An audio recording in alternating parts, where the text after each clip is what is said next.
Okay, we're continuing on in the beautiful Sikha that the Rebbe gave in 1991.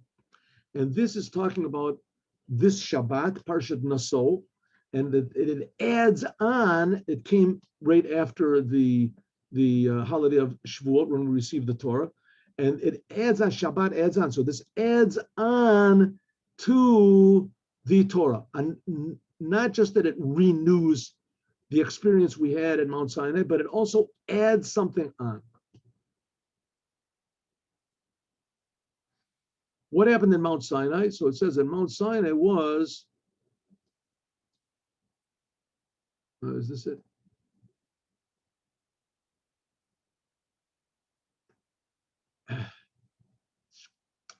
Okay. The rabbis say anybody that says V'Shem, anyone who says something in the name of the one who said it. This is in Pirkei Avot. If you quote a great rabbi that said something, Amira, the Omro, you have to say in the name of the one who said it. He brings Geula, redemption to the world. Huh? You want to fix the world up? Say, quote things of great rabbis and say who the rabbi was who said it. An explanation is this. What is the Torah? The Torah is that you reveal God's wisdom in the world. This fixes up the Gola, the exile. And you bring the oneness of God in the world by saying words of Torah. This puts the Aleph in there and makes Geula. You go out of the exile. And you go out of the exile also in the Torah itself. By means of the Torah, you may be Geula La'olam. And it says you fix up not just yourself, you fix up a Jewish people, you fix up the whole world. Amnam Bad Gula Zu Hu Adain Bezman Matzav Galut. But this, you're saying a word of Torah, and you're bringing redemption to the world, but still the world is still in exile, like it was in Purim. What was in Purim? Purim comes the proof that if you say something in the name of one of the original of its origin, then you bring Geula L'olam. Why? Because it says Vayomer Esther, the Melech B'Shem Mordechai, that Esther went to the king, right? And she said in the name of Mordechai, the two people were trying to kill you, and etc. Shenemar, it says Vatomer Esther LaMelech B'Shem Mordechai, that Esther went to the king and said in the name of Mordechai, and eventually that brought the whole saving of the Jewish people in the holiday of Purim. But nevertheless, on Purim, it says we don't say Hallel on Purim because Akate, even now, of the Achashverosh on, we are still the servants of Achashverosh. Right, 2,500 years, whatever, after the holiday, the miracle of Purim, we're still in the same exile. But so what happened by Purim? Why do we celebrate? Because by means of this, we speed up and we hurry and we bring the true ultimate redemption, little by little. The reason is because Gama Geula B'Torah Eina B'Shleimuta. The reason is because the revelation in the Torah is also not complete. Even after all the expert pupils and all the future generations will reveal new things in the Torah, but nevertheless, there are a lot of things in the Torah that still have to be revealed. And one of the main things that Moshiach he's going to reveal all of the secrets of the Torah. That's in the book Shir HaShirim, the Song of Songs by King Solomon. It starts off, Yishakeni b'neshikas piu, God will kiss me with the kisses of his mouth. It says the Torah was given from God's mouth, and the kisses of God's mouth, that's the secrets of the Torah. Mashiach is going to reveal the secrets of the Torah, and by means of that, he's going to reveal all the secrets of the world. Shlem with the Geula b'Torah. Kishayivkalu kol inyan b'Torah. How is the future going to be a new revelation in the world? It says the heavens and the earth are going to be brand new. It says because the Torah, there'll be new revelations of the Torah. The Hashem will reveal those things that were hidden in the Torah. Now, the commandments are not going to go away, and the Jewish people are not going to be redefined, and serving God is not going to be different, right? But it'll be deeper.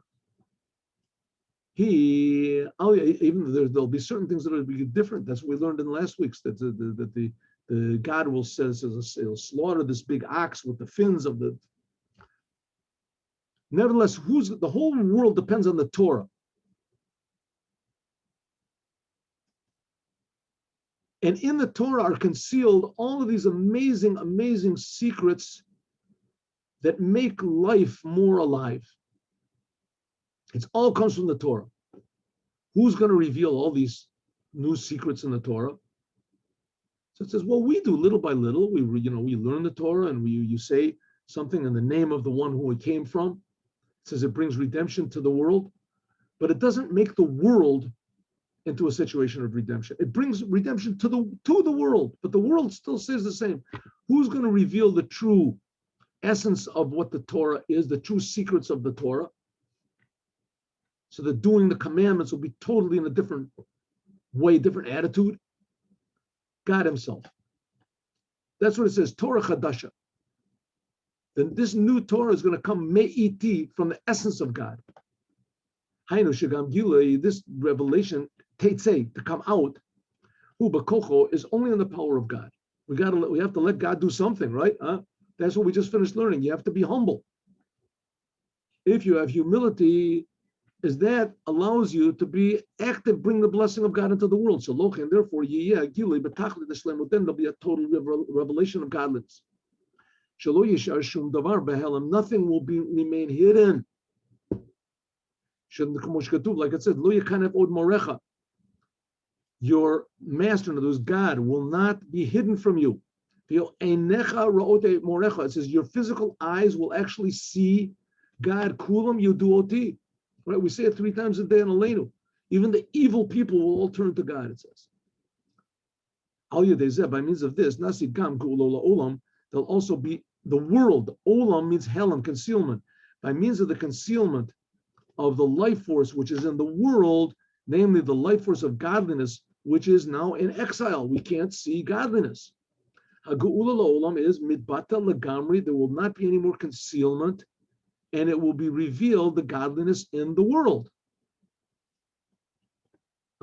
Maybe I'll give you a simple example. I hope nobody gets offended by this, but I don't care. Here we got in Israel now, there's a situation that all the Arabs are saying, they're all popping up again, that belongs to us, it belongs to us. And the Israelis, they're the conquerors, and they're the evil people, and they're the Nazis, and they're the cruel ones, and they're all a bunch of sadists, and the land belongs to us, and we were there from before the world was created. There were Arabs there. There was Arabs there before at least a billion years. There was Arabs living there. Everybody knows that. What did the Jews say? Okay, listen, we'll make a deal. You got to let us live. I mean, come on, Israelis, what's going on over here? You're the ones that are supposed to say that there's God, and God is creating the whole world, and that God gave the land to us. It's a holy land. The land is a holy land. Holy. What does it mean, holy? That there's God, he creates the world, and in this land is revealed God. That's what it means that godliness is in Galus. You have the Israelis that rule over the land, and they refuse to admit that it's God's land. They refuse to advertise that it's God's land. The lucky thing is, the amazing thing is that they all know it down deep. All of these leftist Zionists, free liberals, this down deep, they know that God exists, and they know that the land belongs to us. They know it. And they know the Torah is true, and they know the commandments are true, way down deep, but it's concealed. That's what it means. Gullus. It's in exile. It's concealed down, deep down, but it's there. That's really, truly their motivation. That's what keeps them in the whole land of Israel. That's what keeps them here anyway. If not, they would say, okay, maybe let's just get out of here. It's too much trouble. Let's go to to some other place. We'll go to New York with all the other Israelis. Says that's the whole idea of bringing Geula to the world, means that you have to just reveal what is concealed in the world. Here you have the Holy Land of Israel. It's an example to the whole world that God exists, God creates them, God loves them, God is the king of the universe, and he creates every single human being personally, and this shows that everybody's important, right? And if you don't show that, then the whole world is basically meaningless. And they're going to stand up that the Hamas, they're the holy ones, they're the they are going to bring meaning to the world. They are the unfortunates, and they are such wonderful people. The lie is just so, it's just so blatant. Not only that, once in a while they have these, postcards and things like that, that the Palestinians, they make advertisements for tourists. They want tourism to come. So they show, come to Palestine. It's a beautiful place. That's the way it was, at least before. Beautiful place. Look at the prosperity and the what. Oh, I thought you people were under, your conquered nation, that the Jews were, kept you in this big, huge concentration camp. They just changed the name.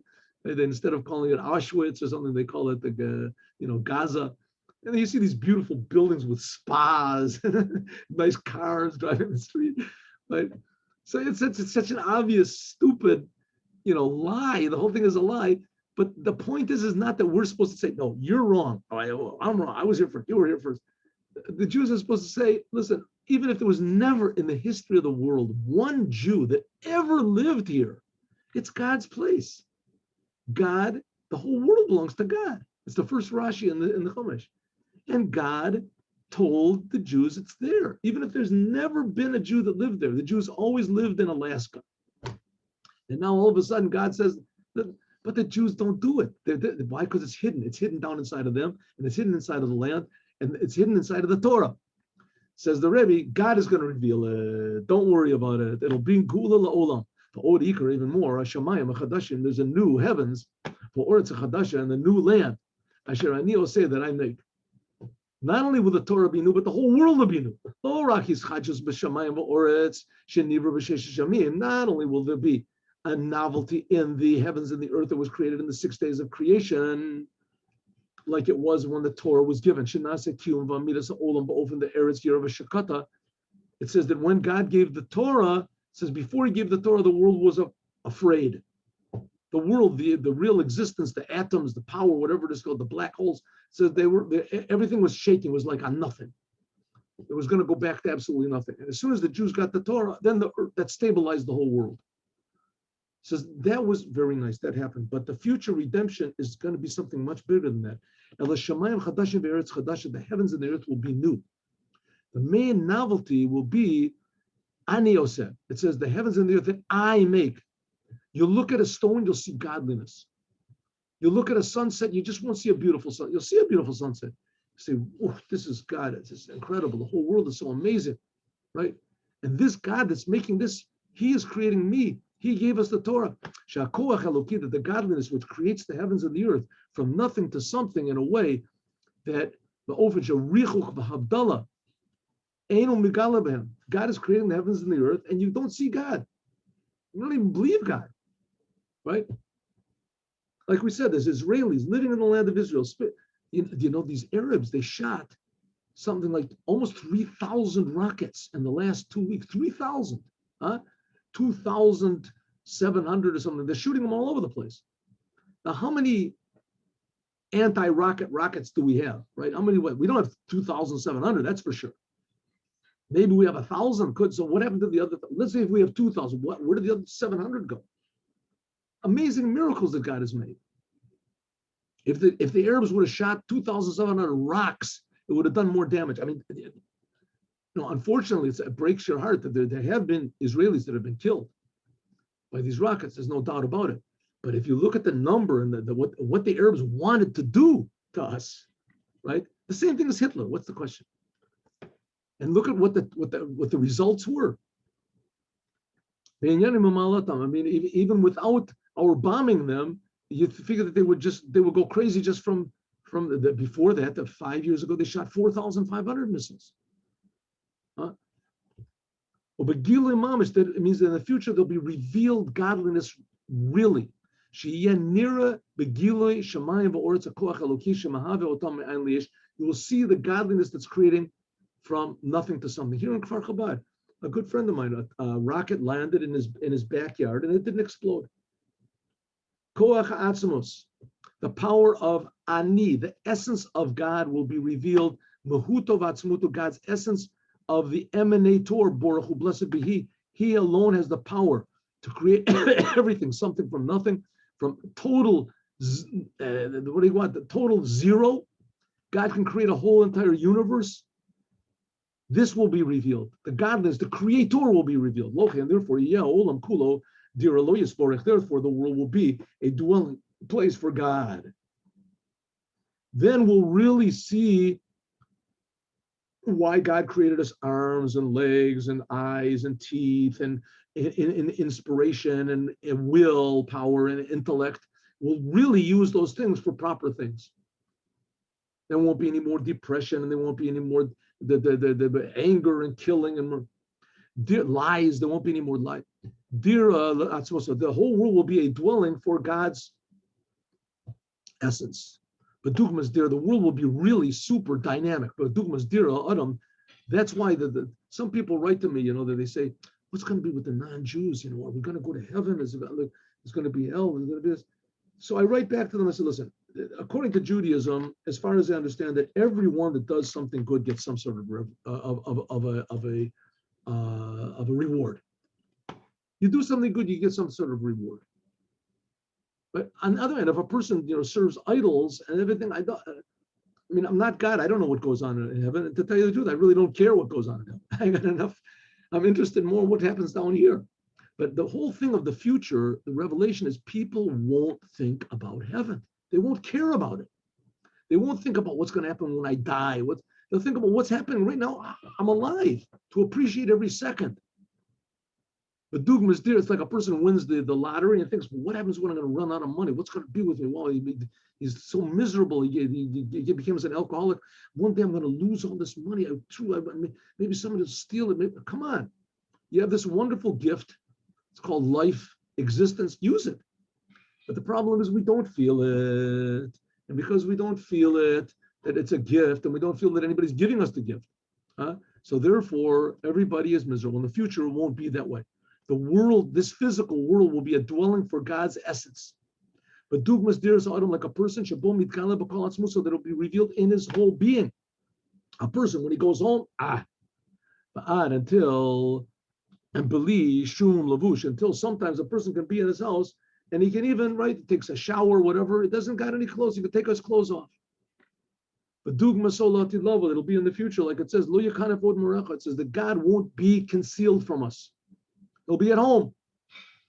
God will not be concealed from us anymore. Or avaya nigla la'atid, the light of God would be revealed without any garment. Where will it be revealed? Here in this physical world. That's why it says that the souls are going to leave heaven and come. That's the whole idea of the raising of the dead.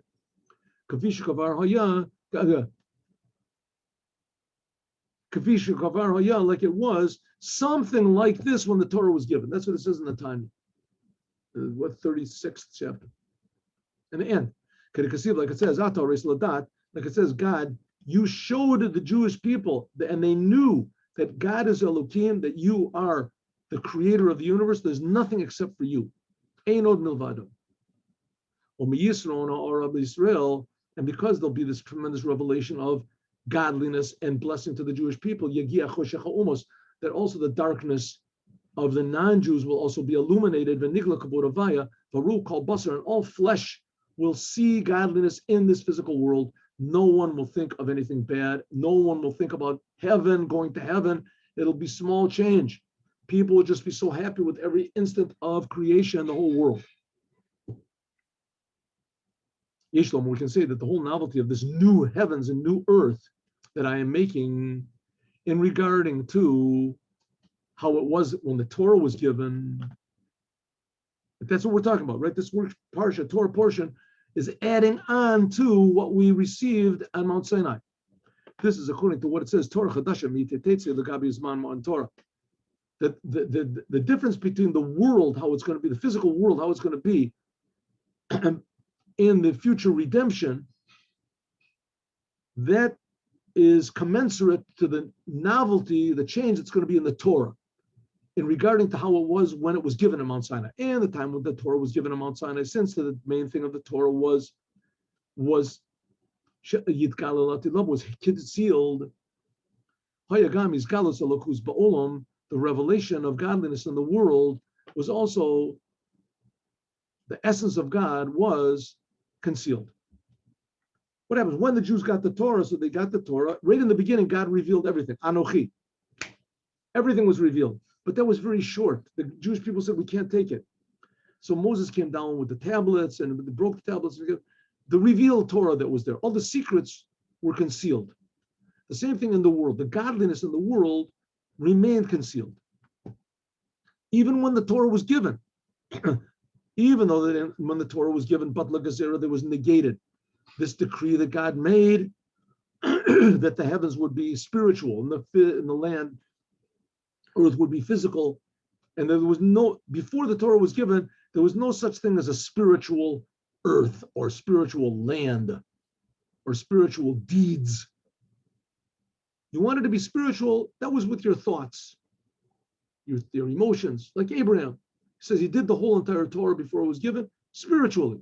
It says when the Torah was given, there was a joining of the spiritual and the physical together, the Elyon and the Tachtonim, that the upper worlds came down below and the lower worlds, they went up. But nevertheless, so that was revealed, right? Says the Rebbe, no. Even after this joining, Nishar Achiluk, there still was a difference between the upper worlds and the lower worlds. There still were, after the giving of the Torah, there was still high and low, heavens and earth. God was concealed. Not at level, but in the future, even since. Since the main thing of the Torah will be what the Torah that we have now, that's just like the tip of the iceberg. The Torah Chadasha, it says in the future there's going to be this new Torah. What does it mean? All the secrets of the Torah that are now will be also revealed, godliness in the world. Therefore, there will be, because there will be revealed godliness in the Torah, there will be revealed godliness in the world, but and the ultimate completion. The low hester kalal without any concealment at all. Like it says, Venigla kavod avaya, that the glory of God will be revealed. We're all called basar, and all flesh will see together that God is speaking and creating the world. Sheyiru begilui. Everyone will see that the true existence of kol basar, of all flesh, namely the physical world, it comes from godliness. This was not at Mount Sinai. This never was in the history of the world, that everyone will see that God is creating them. Koach ha'atz was the power of God's essence. There won't be any difference between the upper worlds and the lower worlds. Why? Because the whole thing of the upper worlds and the lower worlds, it is one thing, a revelation of God, God's creation. But in this world, of course, it's better, because in this world we can give God pleasure, we can serve God. That's why it's going to be revealed here. That says, that it'll be that really the physical creation will reveal the essence of the Creator. In other words, this existence, worldly existence, will reveal God's true existence. As we will continue, God willing, tomorrow. Now let's learn the Yom Yom.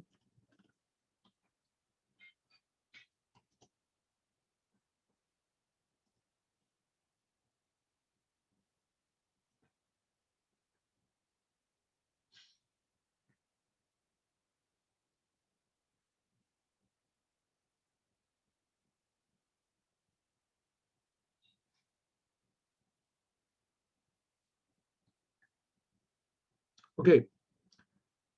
The world, this physical world, is a mixture of God and man. God meets together with man, but it's also what's called a garden of nuts, of it's, like nuts, like walnuts, and like walnuts and the chestnuts. This.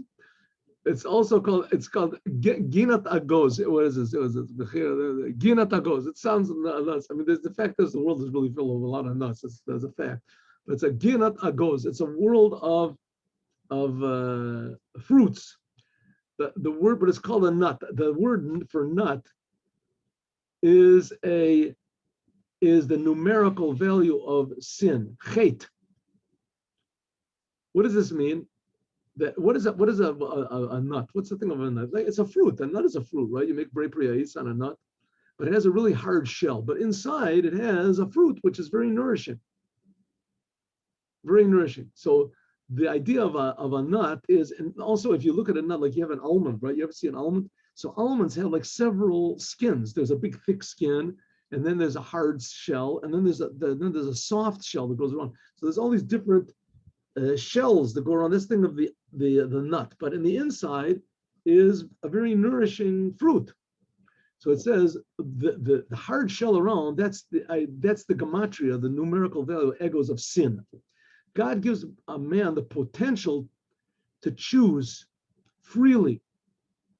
You can potentially choose the wrong way, the shell or the fruit. A person can choose for himself a path in life. Of course, the problem is that the shell is more available and presents itself to you immediately than the fruit that's inside.